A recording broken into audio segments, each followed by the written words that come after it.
2025 оны төсвийг 2.3 их найт төгрөгөөр танахаар төлөвлөж байсан бол зайлшгүй шаардлагатай ажлуудад 200 тэрбум төгрөгийг зарцуулах ёстой гэж үзэн таналтын хэмжээг 2.1 их найт төгрөг байхаар төлөвлөд байна. Харин засгийн газрын бүтцийн хувьд 100 гаруй хяналтын менежерүүдийг чөлөөлж оронд нь дэд сайдуудыг томилохоор төлөвлөж байна.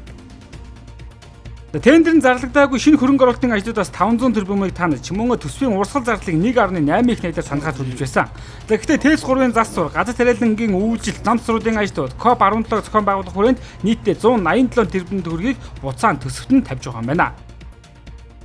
Газрын тосны үн нэлийн савлгаатай болох ийм хүлээлт бий болчлоо. Тийм учраас одоо намрын тариалалтай холбоотой өндөрлүүд гарч болцсошгүй. За мөн өвлжилтийн асуудлууд байна. За энэтэй холбоотойгоор бид нөөцөө нэмнэ. Засгийн газрын нөөц хөрөнгийг нэмнэ. За 3 дугаарт одоо нэг харамсалтай зүйл болсон нь бид хойдон одоо олон улс нэгдсэн үндэсний байгууллагын өмнө хүлээсэн үүргээрээ КОП-17 зохион байгуулах ёстой. За энэ бол маш том одоо хүлээлт бий болсон. За олон улсын байгууллага дээр очиж манайхад энийг зохион байгуулнаа гэдгийг одоо амлалт авсан байна. За энэ жил бид 50 тэрбум төгрөг тавьсан байсан боловч харамсалтай нь сайн эмнэлтийн хуулинд одоо хязгаарлагдаж бодлого ажиллагаа хийж чадаагүй тэр үйлдэл нь бол татагдсан. За энийг одоо буцааж тавихаас өөр арга байхгүй. Ийм ерөөсөө 3 зүйлтэй холбоотой одоо зардлууд нэмэгдэнэ.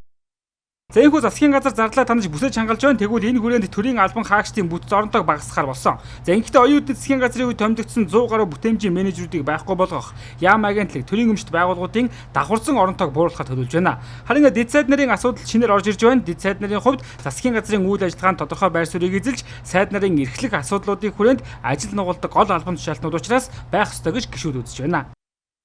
Хөдөө орон нутгаар явж ажиллах зайлшгүй шаардлагатай одоо сайд нар бол нэлээдгүй байдаг хөхгүй.